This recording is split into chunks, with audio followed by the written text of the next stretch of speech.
Okay guys, so the topic of hair is something that I really just kind of have tried to stay away from. Number one, because I don't know anything about hair other than my own. Number two, because the last video that I put out regarding hair got some people mad at me for using the term good hair. Exactly as is with makeup, I don't feel like there's any magic products. I just feel like it's what you're beginning with and the skill that you're beginning with makeup. And I feel like it's the texture of hair that you're beginning with when it comes to hair. That being said, of course, I know that that is a very sensitive term within our community. I guess I just don't know any other way to phrase it other than saying I believe that what you are born with is the biggest factor. Just like when people ask me about my skin, I'm like, oh, I smoked for years and years and years. I've drank for years and years and years, and I still have good skin. But let's be clear that I know plenty of white people with bad hair. I tell people all the time, this is my phrase, don't steal it. I say that God distributes evenly.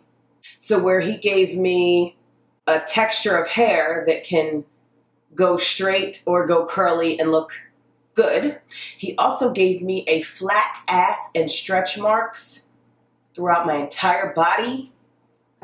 Okay, so please, like, don't think that I feel like I'm better because I have cool hair.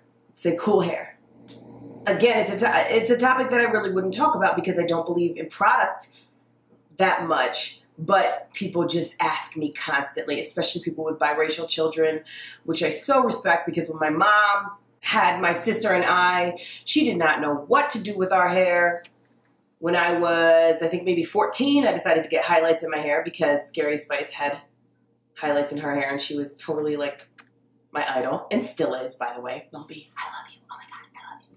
And then when I was about 17 or 18 years old, I decided that it would be a really, really good idea for me to bleach my hair at home and put a relaxer in my hair.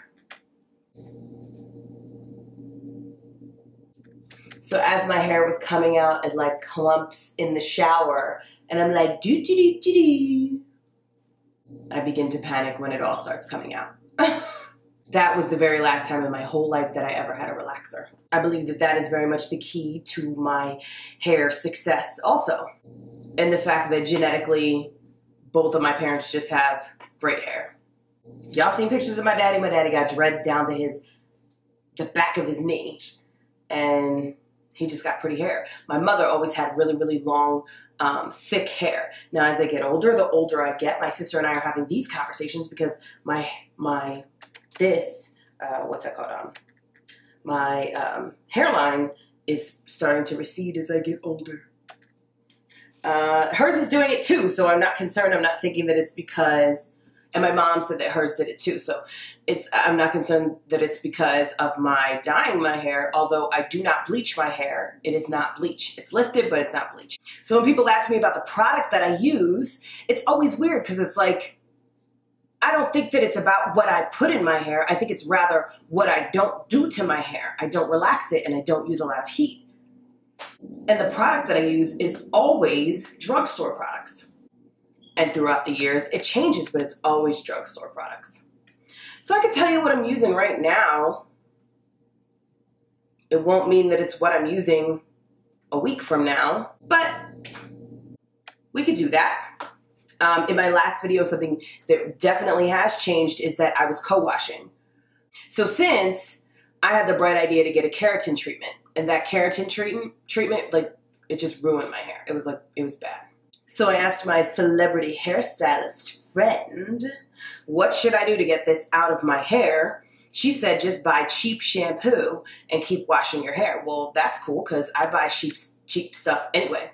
So I learned quickly after her suggestion of shampooing, I learned quickly that, oh, I can't put any conditioner in my hair. It's conditioner that's hurting me rather than helping me. Shampoo was drying me out so much that I might be able to get a crinkle in my hair rather than just a bzzz. So last spring, when you guys saw that big chop that I did and like my hair was looking amazing last year, it was because I cut all of that dead keratin hair off.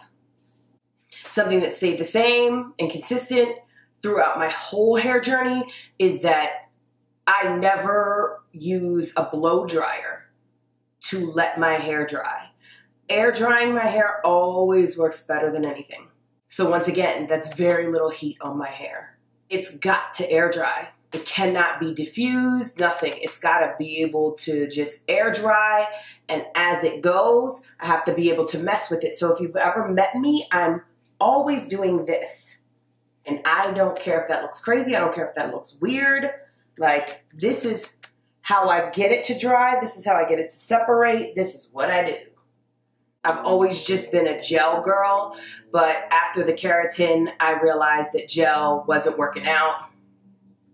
So I was asking you guys on Snapchat, what do I do about the flyaways that are beginning to like pop up, you know, when my hair is braided? Girls kept writing me saying, oh, you gotta use mousse. You gotta use mousse. You gotta use mousse. But it started to make sense. Once I started feeling the texture of mousse in my hands again, I'm thinking, I bet that this really is better for my curly hair than something as heavy as gel. Only because I had the bottle left over did I say to myself, let me just try to use the mousse. Sure enough, I really feel like it definitely works better. I feel like as I get older, I get greasier. I'm breaking out more on my face. I'm getting pimples more. Pimples in between my boobs, pimples on my face, pimples on my chest, pimples on my butt. Like, I'm getting more greasy as I get older, and I just don't understand it. I feel like my head and my scalp is the same. That was a lot of TMI, huh? But I say that to say I'm shampooing my hair now, whereas before I never was. The shampoo I'm using right now, it's Herbal Essence. The conditioner I'm using right now, it's Pantene Moisture. So I wash first, and I don't leave anything in my hair. Then I put some type of cream in my hair, and the bulk of my styling and the styling of my hair goes into this cream. It's this cream this week, and it smells so good. I'll revisit this one because I like the smell of it. And so do the boys. And then I'll use the mousse. And the mousse is really to focus towards the edges and the ends. So that's that. That's what I'm doing now, and I finally feel like after the year and a half torture of the keratin mistake, I'm bouncing back to, you know, me. But people are always trying to be like, ooh, what magical product are you using? And I'm like, something from a drugstore somewhere. Hair has more to do with what you start with than anything. Skin, metabolism, you know. Really quick note, I want to start doing rants. So if there's topics that you guys want to hear about, let me know. And they don't have to be makeup related. Quite frankly, I would prefer that they weren't makeup related because we've got 10 million makeup related videos on this channel. So I'd like to just talk about things. Yeah. So comment below and let me know. I'll be right back here very soon. Thanks for watching. And yeah, see you next time. Bye.